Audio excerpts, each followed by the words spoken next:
17 सितंबर 1950। ये सिर्फ एक तारीख नहीं थी दोस्तों। इस दिन जन्म हुआ एक ऐसे बच्चे का जिसके सर पर छत का साया भी नहीं था और जिंदगी ने उसे आसान रास्ते भी नहीं दिए। कहते हैं नियति अगर आपको हीरे की तरह चमकाना चाहती है तो पहले वो आपको कोयले की तरह अंधेरे में तपाती है। एक आम परिवार, एक छोटा सा शहर वड़नगर और एक बच्चा जिसके सपने आम नहीं थे। बचपन से ही जिंदगी ने इम्तिहान लेने शुरू कर दिए थे। चाय बेचता हुआ वो बच्चा सिर्फ रोजी रोटी नहीं कमा रहा था, वो दुनिया को देख रहा था, वो दुनिया को समझ रहा था। गरीबी थी, संघर्ष भी था, पर आंखों में एक अजीब सी जिद थी।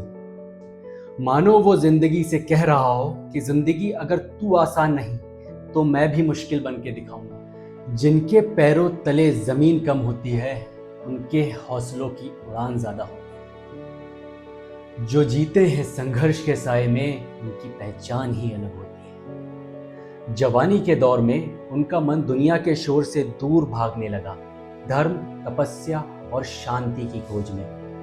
हिमालय की शांत वादियों में उन्होंने खुद को ढूंढा, अपने अंदर के प्रश्नों के उत्तर तलाशे। पर किस्मत को जो देना होता है वो आपको देकर ही जाता है। जैसे गौतम बुद्ध का जब जन्म हुआ तो सबको लगा ये राजा बनेंगे, लेकिन किस्मत ने उन्हें तथागत बनाकर ही दम लिया। वैसे ही ये सफर किसी एक व्यक्ति का नहीं था, ये किसी और मंजिल की तैयारी थी। और अंदर से आवाज आई, शायद यह मेरी राह नहीं, मेरी मंजिल लोगों के बीच है। और फिर शुरू होता है राजनीति का सफर। और मुझे यहाँ से कार्ल मार्क्स की बात याद आती है, you have nothing to lose and you have the world to.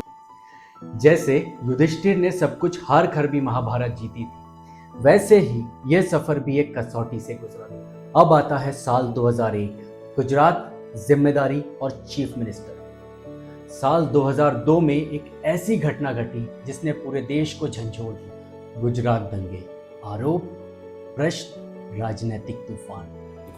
9 घंटे किसी पुलिस वाले ने ग्रिल किया है, ये मुख्यमंत्री है जिसको 9 घंटे तक पुलिस अफसरों ने ग्रिल किया था, सुप्रीम कोर्ट के कहने पर किया था, और सुप्रीम कोर्ट ने उसको वीडियो रिकॉर्डिंग करके देखा था। ये सब कसौटियों से निकला हूं और आगे भी हर कसौटी के लिए तैयार हूं। लेकिन झूठ और राजनीतिक इरादों को सरेंडर कोई करे तो मोदी होने वाला नहीं।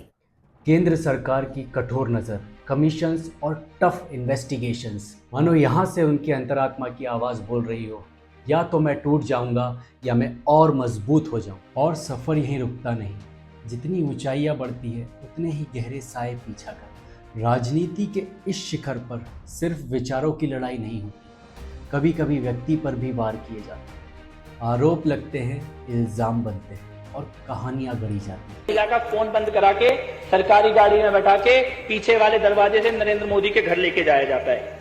और उसके बाद she was taken to the first floor and given a room across the chief minister's bedroom. उसको फर्स्ट फ्लोर में ले जाते हैं और मोदी जी के बेडरूम के बगल वाले कमरे में कहते हैं तुम्हें यहीं रहना होगा। हाल के समय में एक महिला को लेकर आरोप उछाले गए, लेकिन ये भी एक सच है, जब आपको मैदान में हराना मुश्किल हो जाए तो लोग आपके चरित्र पर वार करना शुरू कर देते हैं। पर सच को आज क्या, सच को जितने तेज आग में जला लो वो और तेज बनकर निकलता है। समय गवाह होता है और न्याय अपना रास्ता खुद बनाता है। और इतिहास वो शोर से नहीं चलता, लेकिन सच्चाई से लिखा जाता है। न हर आरोप सच्चा होता है, न हर कहानी सच्ची होती है। कुछ चीज़ें वक्त के हवाले कर देनी चाहिए, साच को आज की। अब कहानी उड़ान की, जो यहाँ से शुरू होती है। के बाद शुरू होता है पुनर्निर्माण, विकास, गवर्नेंस, इंफ्रास्ट्रक्चर। गुजरात एक नए रूप से उभर कर आता है। गिरकर उठना ही पहचान है, टूटकर जुड़ना ही शान है। जो आग में खुद को ढाल ले वही इंसान महान। और फिर 2014, एक राज्य का नेता एक देश का प्रधान बन गया। 140 करोड़ लोगों की आवाज, ये सिर्फ एक पद नहीं, एक जिम्मेदारी। मैं नरेंद्र दामोदर दास मोदी।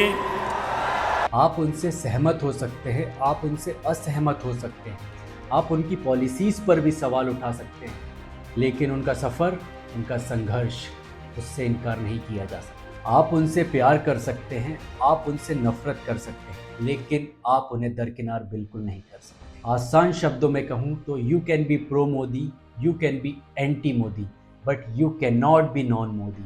कोयला था जो जलकर हीरा बन गया, एक आम सा लड़का तकदीर बन गया। ना थका, ना झुका, ना रुका, वो रास्ता ही उसका मकाम बन गया। ये संघर्ष की कहानी, जिसमें एक चाय बनाने वाला लड़का देश का प्रधानमंत्री बनता, दिखाती है लीडरशिप और सेल्फलेसनेस। भारत माता की जय बोलना तो आसान है, लेकिन क्या कभी राष्ट्र हित के लिए हमें अपना पर्सनल हित दांव पर लगाना हो तो क्या हम इसके लिए तैयार हैं? अगर नहीं तो हमें सोचने की ज़रूरत है। जय हिंद, वंदे मातरम, भारत माता की जय। मैं हूं अधिवक्ता मनोज स्वर्णकार और आपके साथ जुड़ा हूं पॉलिटिकल जजमेंट।